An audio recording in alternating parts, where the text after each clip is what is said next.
Hello friends, welcome to my channel. आज का editorial based है आंध्र प्रदेश के एक एमपी हैं जिनका नाम है रघु रामकृष्णन राजू। उनके ऊपर सेडिशन यानी देशद्रोह का एक राजद्रोह का एक आरोप लगाया गया है। उसी को लेकर के आज का एडिटोरियल है। Let's proceed. टॉपिक ये दिया गया है अनवारंटेड अरेस्ट, यानी इनका जो अरेस्ट हुआ है, इनकी जो गिरफ्तारी हुई है, ये क्या है? अनवारंटेड। अनवारंटेड कहने का मतलब जो एक तरह से अच्छी बात नहीं हो, जो उचित ना हो, जो जायज़ ना हो, तो इनका सेडिशन का चार्ज लगा करके इनको जो अरेस्ट किया गया है, ये बिल्कुल सही नहीं है, उचित नहीं है। ये एडिटोरियल का टॉपिक है। कहा कि on sedition charges against Raghu Ramakrishnan Raju. यही जो बताया कि आंध्र प्रदेश के जो एमपी हैं रघु रामकृष्ण राजू, इनके ऊपर सेडिशन यानी राजद्रोह का आरोप लगाया गया है, जो कि ऑथर के पॉइंट ऑफ व्यू के अनुसार इनका जो अरेस्ट है, इनकी जो गिरफ्तारी हुई है, ये क्या है? उचित नहीं है। करें कि the casual resort by the police to the sedition clause continues to cause concern. करें कि ये जो कैजुअल है, ये जो कैजुअल मतलब क्या? जनरली, सामान्यता जिसको बोलते हैं। रिसॉर्ट के बाद हमेशा प्रीपोजिशन टू का आता है, फिक्स प्रीपोजिशन होता है रिसॉर्ट टू। इसका मतलब होता है सहारा लेना, ठीक है, का सहारा लेना। तो जो पुलिस होती है जनरल तौर पे क्या करती है, उसके द्वारा एक जनरली क्या सहारा लिया जाता है? सेडिशन क्लॉज का सहारा लिया जाता है। कोई भी व्यक्ति, अभी जो भी एक इनकम्बेंट है, जो सरकार है, अभी सत्तारूढ़ सरकार है, उसके खिलाफ कुछ बोलता है, ठीक है, तो उसके ऊपर अक्सर देखा जाता है कि वहाँ की जो पुलिस है, वहाँ की जो सिविल सर्विस डिपार्टमेंट के जो लोग हैं, वो क्या कर देते हैं? उस पर राजद्रोह का आरोप लगा देते हैं। तो यही एक लिखा गया है कि पुलिस के द्वारा अक्सर जनरली देखा जाता है कि सेडिशन क्लॉज का सहारा लेती है, राजद्रोह का सहारा लेती है, कंटिन्यूज टू कॉज कंसर्न। और ये जो बात है, थोड़े थोड़े बात करके, मतलब कुछ बात को लेकर के तुरंत सेडिशन का क्लॉज लगा देना, जो पुलिस के द्वारा लिया जाता है, ये क्या है? ये हमेशा जारी है टू कॉज कंसर्न। ये जो चिंता का विषय है, चिंता का कारण है, और हमेशा ये जारी रहा है। ऑलराइट, अब प्लीज़ मेरे इस चैनल को सब्सक्राइब कीजिए। आगे मूव करते हैं।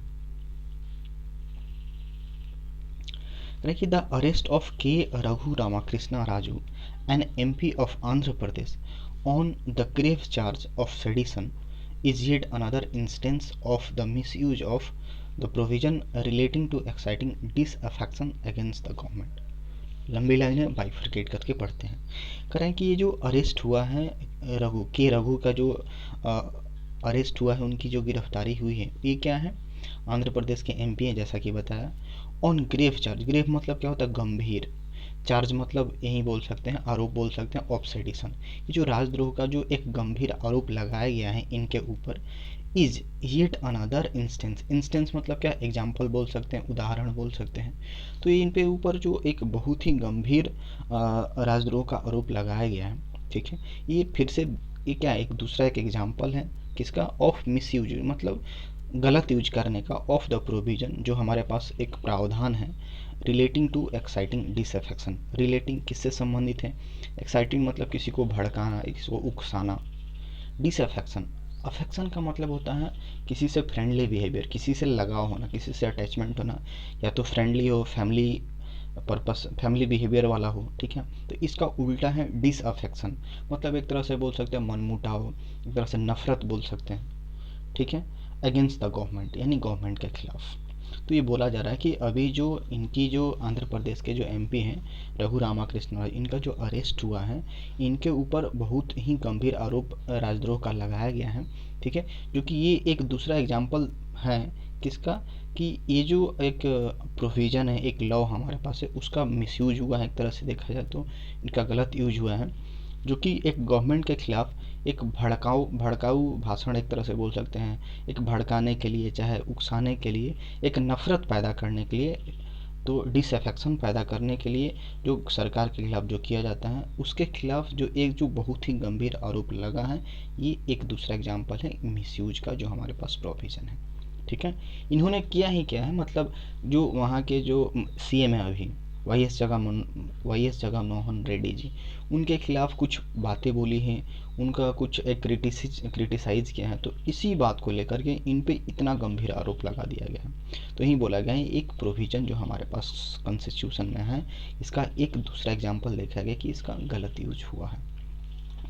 The police in different states have been invoking sedition।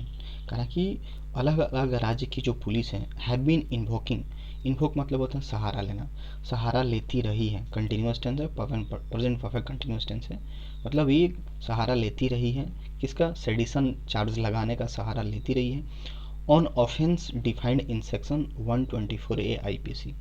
एक ऑफेंस मतलब अपराध, इसमें डिफाइंड है मतलब इस सेक्शन के तहत 124A के तहत, ठीक है, against critics of establishment and prominent dissenters. मतलब पुलिस हमेशा से इस बात का सहारा लेती रही है राजद्रोह लगा करके कि कोई भी व्यक्ति, कोई भी एक जो एस्टेब्लिशमेंट है, एस्टेब्लिशमेंट मतलब क्या, अभी की जो सरकार है उसके खिलाफ कुछ क्रिटिक्स का आलोचना करता है, ठीक है ना, या फिर एक मुख्य रूप से वो क्या है, एक तरह से एक ऑपोजिशन में है, उसकी बात को नहीं मान करके अपना बात बोलता है, डिसेंटर्स आलोचक के तौर पे भी बोल सकते हैं, तो उसके खिलाफ पुलिस हमेशा से एक सेडिशन चार्ज का सहारा लेती रही है।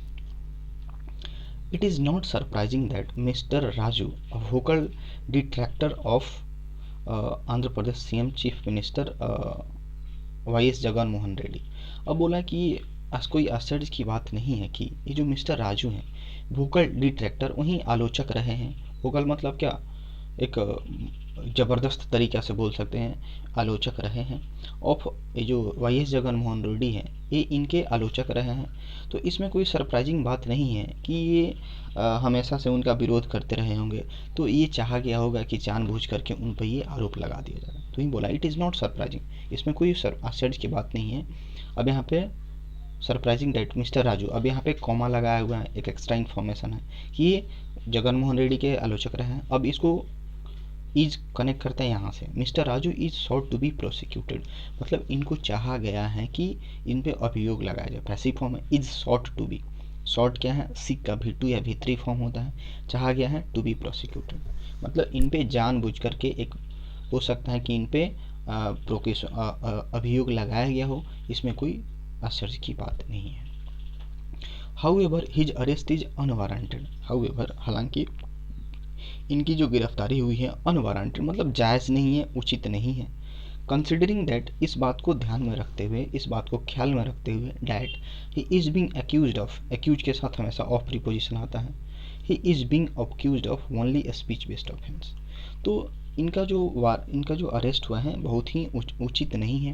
तो इस बात को ध्यान में रखते हुए कि इन पे जो आरोप लगाया गया है किस पे बेस है, केवल स्पीच के बेस पे लगाया गया, मतलब वो कुछ बोले हैं, कुछ आलोचना की है, केवल उसी के बात को लेकर के इन पे जो एक तरह से जो एक्यूज किया गया है, उन पे दोषी ठहराया गया है, relating to his diatribe against his party leader CM. वहीं डाइट्राइब कहने का मतलब एक कड़वा भाषण देना, कड़वी बात बोलना, ठीक है, हेट्रेड भाषण देना, उस तरह के बोल सकते हैं। तो इनका जो वारंट है, इनका जो अरेस्ट है बिल्कुल जायज़ नहीं है। तो इस बात को एक ध्यान में रखते हुए कि उनका ये जो गिरफ्तारी है केवल स्पीच के बेस पे हुआ है और जो पार्टी के लीडर हैं सीएम हैं उनके खिलाफ एक तरह से कड़वा भाषण देने के खिलाफ हुआ है।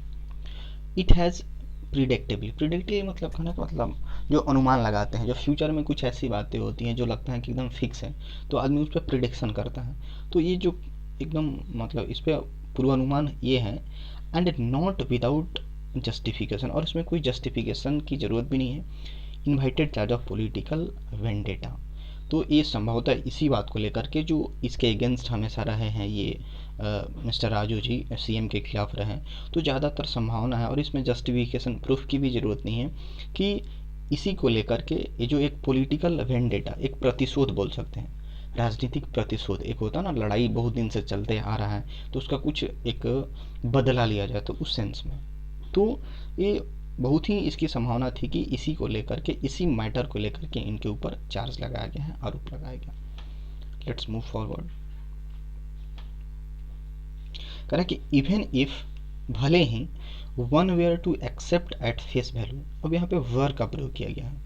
वन क्या मान लेते हैं जनरल, कोई के सेंस में आता है, कोई एक जनरल की बात करते हैं, जनरल इंडिविजुअल्स की बात करते हैं। If one were to accept as face value, face value कह सकते हैं कि जो पुलिस ने उन पे एक अभियोग लगाया है, ठीक है, तो भले ही कुछ पल के लिए मान लिया जाए, इमेजिनेशंस के लिए वेयर का प्रयोग होता है, तो भले ही कुछ देर के लिए मान लिया जाए कि ये जो अभियोग लगा है उन पे, मिस्टर राजू पे, एक्सेप्ट कर भी लिया जाए द प्रोसिक्यूशन क्लेम, जो पुलिस ने जो लगाया है, अभियोग लगाया है, तो उसको अगर एक्सेप्ट कर भी लिया जाता है, that his speech stock hatred against communities, अगर मान ही लिया जाता है कि उनका जो भाषण है, स्पीच है, स्टॉक कहने का मतलब प्रोत्साहित करना यहाँ पे होगा, हेट्रेड मतलब एक तरह से नफरत पैदा करने वाला, अगेंस्ट कम्युनिटीज, जो समुदाय हैं उसके खिलाफ एक ऐसा स्पीच इन्होंने दिया है जो कि लोगों में क्या किया है, प्रोत्साहित किया है, हेट्रेड मतलब हेट्रेड भाषण देने के लिए किया गया। मान लेते हैं इस बात को, कुछ पल के लिए मान भी लेते हैं, तो ही हैड रेफर टू अलिज्ड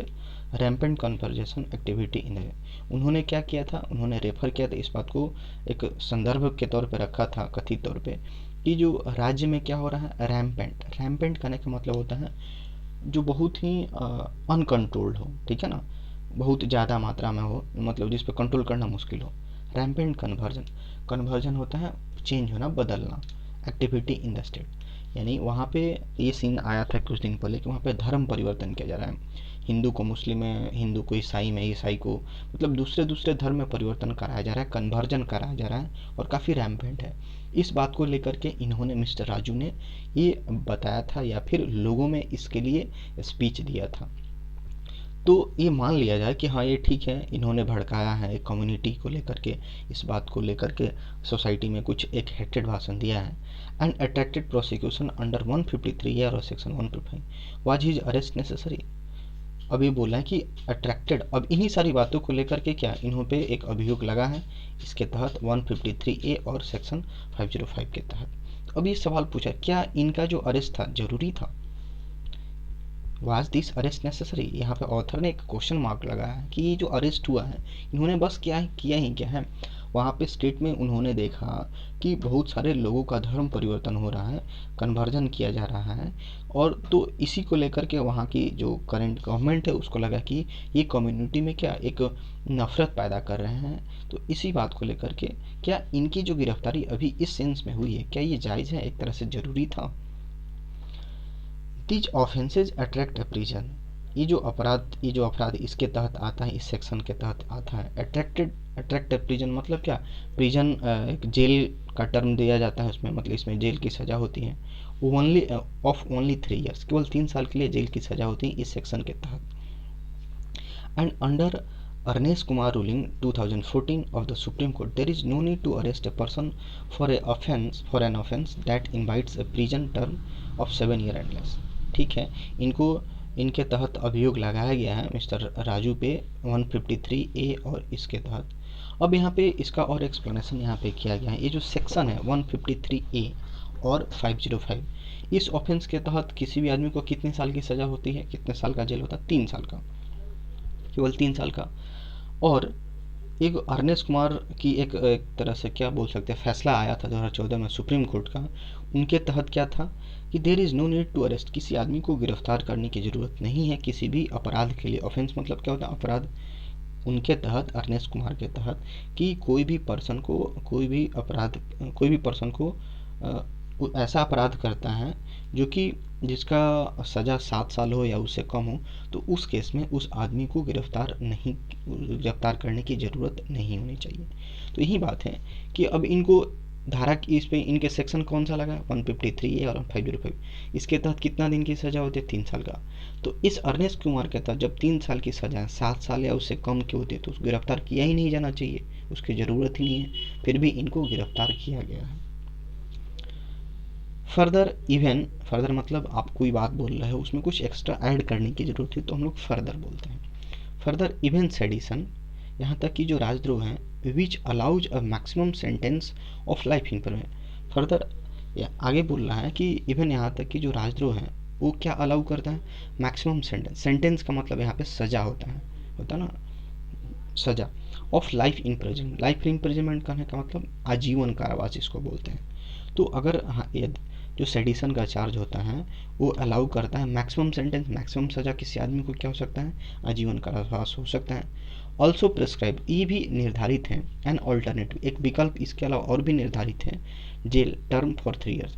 इसके अलावा इस सेडिशन के चार्ज में अगर लाइफ इम्प्रिजनमेंट नहीं होता है, इसका एक और भी वैकल्पिक एक निर्धारण किया गया है, कब कितना दिन के लिए, 3 साल के, उस केस में जेल हो सकता है। ऑलराइट, आगे मूव करते हैं। कह रहा है कि mister Raju has alleged ill treated while in CID custody. Mister Raju ने एक आरोप लगाया है, अलीज्ड मतलब क्या आरोप लगाया है, कि उनका जो CID कस्टडी में, CID वाले उनको रखे थे अपने कस्टडी में, तो वहाँ पे उनका क्या इल ट्रीटमेंट हुआ है, मतलब गलत बर्ताव उनके साथ हुआ है, ये मिस्टर राजू ने आरोप लगाया है। The Supreme Court has directed that he be examined at army hospital in Secunderabad in neighbouring Telangana. अब इस बात को लेकर के जब इन्होंने आरोप लगाया कि जब ये CID के कस्टडी में थे तो उनका गलत बर्ताव किया गया है, उनके साथ गलत बर्ताव किया गया है, तो इसी बात को लेकर के सुप्रीम कोर्ट ने क्या डायरेक्ट किया है, क्या मतलब एक बोला है, क्या गाइड किया है कि इनकी एग्जामिन होनी चाहिए, इनकी जांच पड़ताल होनी चाहिए आर्मी हॉस्पिटल में, जो कि सिकंदराबाद में है, जो कि हैदराबाद के बगल में एक नेबरिंग स्टेट तेलंगाना है, वहीं पे ये हॉस्पिटल है, वहाँ उस हॉस्पिटल में ई मिस्टर राजू की जांच होनी चाहिए। His bail petition is likely to be taken up later this week. इनका जो बेल पिटीशन है, ये जो याचिका दायर किए होंगे बेल के लिए, तो इज़ लाइकली संभावना ये है, टू बी टेकन लिया जा सकता है लेटर दिस वीक, इस सप्ताह के आखिरी में उन्होंने जो बेल के लिए पिटीशन याचिका दर्ज की उन पे उनको लिया जा सकता है इस सप्ताह के अंत में। इट इज़ अनएडिफाइंग बड़ा इंपॉर्टेंट वर्ड है, अक्सर पूछा जाता है, इसका मतलब होता है अप्रिय। इट इज़ अनएडिफाइंग, ये बहुत ही अप्रिय है, टू नोट, इस बात को नोट करना, that CID has also named in fire, मतलब इस बात को नोट करना ये काफ़ी अप्रिय बात लगता है कि CID ने अपने FIR में और एक नाम दिया है, किसका नाम दिया है, 2 television channels to which he gave interviews. ठीक है, अब यहाँ पे ये बोला जा रहा है कि ये बहुत ही अप्रिय बात है कि CID वालों ने अपने FIR में 2 TV चैनल वालों का नाम रखा है, जहाँ पे ये मिस्टर राजू इंटरव्यू दिए थे, मतलब वो TV चैनल वालों को भी लपेट लिया है। While the legal process will take its course, हालांकि एक तरह से देखा जाता है ये जो इसका जो लीगल प्रोसेस है, जो कानूनी प्रक्रिया है, विल टेक इट्स कोर्स, इसमें कुछ टाइम लगेगा, इसका जो मार्ग है जो भी वो तो होता है एक कानूनी प्रक्रिया के तहत से जो गुजरता है उसमें तो वक्त लगेगा। It is once again time for a reflection on the need and relevance of offence of sedition.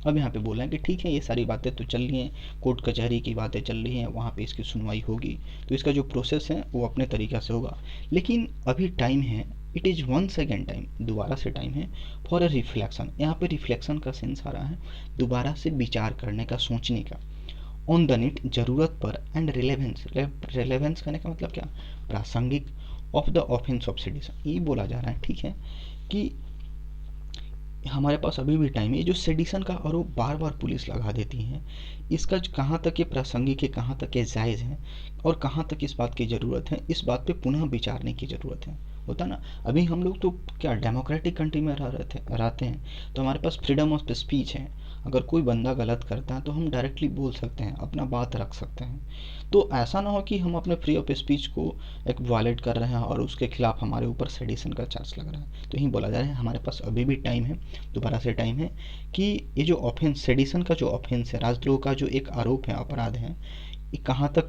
प्रासंगिक है और इसकी ज़रूरत कहाँ तक है, इस पर उसको सोचने की ज़रूरत है। अब यहाँ पे बोला जा रहा है कॉमा के बाद, a colonial era provision use to imprison people for political writing in support of Indian independence. अभी तो हम डेमोक्रेटिक कंट्री में जी रहे हैं, लेकिन ये जो राजद्रोह का आरोप कब लगता था, कॉलोनियल एरा में, जो उपनिवेशवाद वाला जो युग था, खास करके बोल सकते अंग्रेजों का युग था, वो लोग राजद्रोह का आरोप लगाते थे, वो तो एक तरह से गुलामी में जी रहे थे हम लोग ना। तो कोई भी आदमी अगर अंग्रेजों के खिलाफ, कॉलोनियल गवर्नमेंट के खिलाफ बोलता था तो डायरेक्ट राजद्रोह लगा देते थे, ठीक है ना, तो यही बोला गया है। और कॉलोनियल एरा, जो उपनिवेशवाद का जो युग था, उस समय इस प्रोविजन प्रावधान को यूज टू प्रयोग किया जाता था इन प्रिजन पीपल, यानी लोगों को जेल में डालने के लिए, फॉर पॉलिटिकल राइटिंग, जो एक राजनीतिक तौर पे जो लेख लिखते थे लोग इन सपोर्ट ऑफ इंडियन इंडिपेंडेंस। उस समय तो हमारा देश गुलाम था, तो उस समय वहाँ के जो उस समय के जो बहुत पढ़े लिखे जो लोग थे वो क्या लिखते थे, एक पॉलिटिकल राइटिंग लेख लिखते थे, राजनीतिक लेख लिखते थे उसके खिलाफ, ठीक है ना। तो क्या करता था उस समय की जो अंग्रेजों की सरकार थी उसके इन लोगों के खिलाफ क्या कर देता था, उनको जेल में डाल देता, सेडिशन का चार्ज लगा करके। तो ये तो उस टाइम की बात है ना, जब डेमोक्रेटिक नहीं थे, हम लोग गुलाम थे, उस टाइम की बात है। अब यहाँ से देखते हैं इट इज, ये तो कॉमा के बाद यहाँ से बात थी, कॉमा के बाद एक एक्स्ट्रा इन्फॉर्मेशन, अब इसको हम लोग दोबारा से पढ़ सकते हैं। It once again time for reflection on the need and relevance of open sedition to remain on the statute, जो एक कानूनी किताब है हम लोगों का, इसमें उसका बरकरार रहना, ये जो सेडिशन का चार्ज है उसका बरकरार रहना कहाँ तक जायज़ है, कहाँ तक रेलेवेंट है, कहाँ तक इसकी ज़रूरत है, इस पर दोबारा सोचने की ज़रूरत है। That state governments and various police departments are known for the casual resort to prosecution under this section is a poor reflection of understanding of law among civil servants everywhere. कह रहा है डैट स्टेट गवर्नमेंट, कोई भी sentence अगर that से शुरू होता है तो इसका मतलब क्या होता है, यह बात की जो राज्य सरकारें हैं एंड वेरियस पुलिस डिपार्टमेंट, और जो अलग अलग तरीके के जो पुलिस डिपार्टमेंट्स हैं, आर नोन फॉर, जानी जाती हैं, मतलब इस चीज़ के लिए जानी जाती हैं, किस चीज़ के लिए, द कैजुअल रिजॉर्ट, कैजुअल मतलब क्या, जनरली सामान्यतः, रिसॉर्ट टू, रिसॉर्ट के बाद हमेशा टू प्रीपोजिशन आता है, रिसॉर्ट मतलब सहारा लेना। तो यह बात की कि बहुत सारी राज्य सरकारों को देखा गया है, चाहे बहुत सारे पुलिस डिपार्टमेंट को देखा गया है कि किस चीज़ के लिए जानी जाती हैं, prosecution under the this section, मतलब वो क्या हमेशा देखा जाता है कि अक्सर देखा जाता है कि इस सेक्शन के तहत सेडिशन का चार्ज लगाने का, अक्सर ये उसी बात का, सेडिशन का सहारा लेती हैं, उस बात के लिए जानी जाती हैं, जो कि क्या है, is a poor reflection of understanding, जो कि ये दिखाता है अंडरस्टैंडिंग ऑफ लॉ, यानी जो कानून का जो समझ है दिखाता है कि इससे कितना कमी है, कितना पुअर है, कानून की समझ काफ़ी कम है।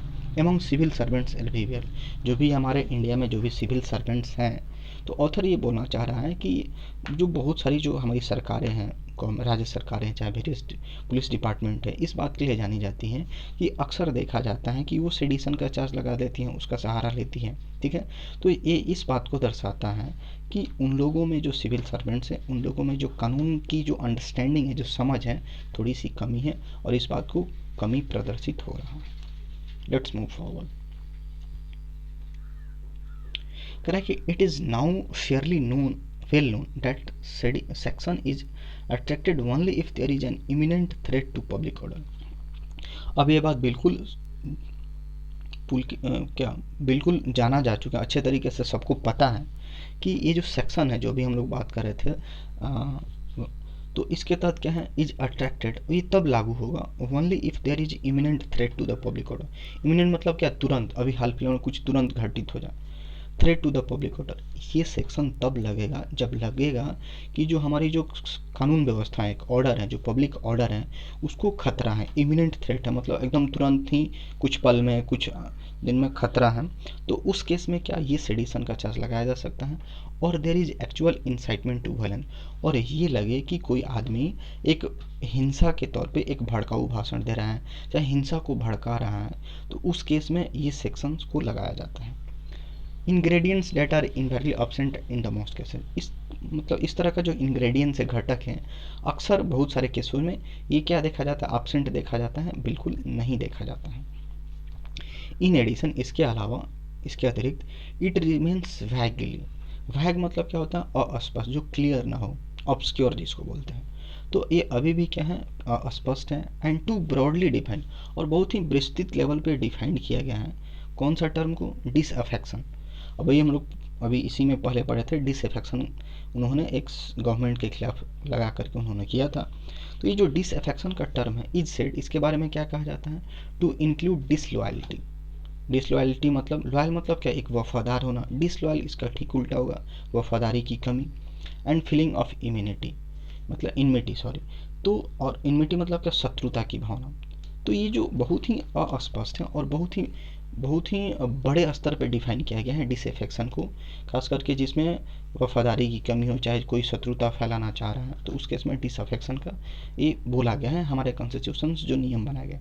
तो ये क्या है, काफ़ी ज़्यादा लेवल का है, तो इसलिए इसको क्या स्पेसिफिक बनाने की ज़रूरत है। वारंटिंग ए टोटल रिकन्सिडरेशन, इस बात को वारंट करके बोला गया है कि अब ऐसा ना हो कि डिसअफेक्शन में किसी को भी लपेट लिया जाए, ऐसा बिल्कुल नहीं होना चाहिए। इसका ब्रॉड जो डिफाइंड है उसको क्या सिमट करके एक स्पेसिफिक बनाना चाहिए कि हाँ, कोई खास आदमी ये बहुत बड़ा अपराध करेगा, बहुत बड़ा गलती करेगा, तब जा कर के केस लगाया जाना चाहिए। तो इसको वारंट किया गया है कि इसको दोबारा से सोचने की ज़रूरत है। रिसेंटली हाल ही में तो सुप्रीम कोर्ट डिसाइडेड, ये निर्णय किया to revisit constitutionally of this section. जो सेक्शन है एक तरह से राजद्रोह का आरोप जिस सेक्शन के जरिए लगाया जाता है, उसने सुप्रीम कोर्ट ने निर्धारण डिसाइड किया कि इस जो हमारे संविधान में लिखा गया इस पर इसको रिविजिट करेगा, उस पर दोबारा सोच विचार करेगा। While a judicial verdict will be welcome, ठीक है, यहाँ पे सुप्रीम कोर्ट ने तो बोला कि इसकी दोबारा देख रेख की जाएगी, इसके बारे में सोचा जाएगा, ठीक है। लेकिन जबकि ये जो जुडिशियल वर्डिक्ट मतलब क्या होता है, फैसला, जो भी एक कानूनी तौर पे कोर्ट का फैसला, अदालत का फैसला जो भी आएगा उसको क्या होगा, वेलकम किया जाएगा। It would be even more protective of free speech if centre abolish the provision. अब यहाँ पर ऑथर का पॉइंट ऑफ व्यू ये है, ठीक है, जो भी फैसला आएगा कोर्ट की तरफ से, अदालत की तरफ से, उसकी स्वागत की जानी जाएगी, लेकिन it would be more even protective, लेकिन ये और भी ज़्यादा एक सुरक्षात्मक होगा, प्रोटेक्टिव होगा और फ्री स्पीच के लिए इफ़ द सेंटर एबोलिश मतलब क्या, ख़त्म कर देना, समाप्त कर देना द प्रोविजन, ये जो प्रावधान है, जो बार बार कोई भी आदमी किसी सरकार के खिलाफ अपनी बात को रखता है, भले वो सही हो, लेकिन अगर आलोचना करता है तो उसके खिलाफ सेडिशन का, राजद्रोह का आरोप लगा दिया जाता है। तो यही बोला कि अगर सेंट्रल गवर्नमेंट ये जो प्रावधान है, जो रूल है, इसको यदि ख़त्म कर देती है, समाप्त कर देती हैं, तब ये और ज़्यादा सुरक्षात्मक होगा। किस दृष्टिकोण से, जो हमारा फ्री ऑफ स्पीच है, हम अपनी बातों को रख सकते हैं, जो हमारा हक है, संविधान ने दिया है। तो इस बात को लेकर के बोला गया कि अगर सेंटर पूरी तरह से ख़त्म कर देती है तो फ्री ऑफ स्पीच के लिए काफ़ी ज़्यादा protective. Alright, that's all for today, thanks for watching this video.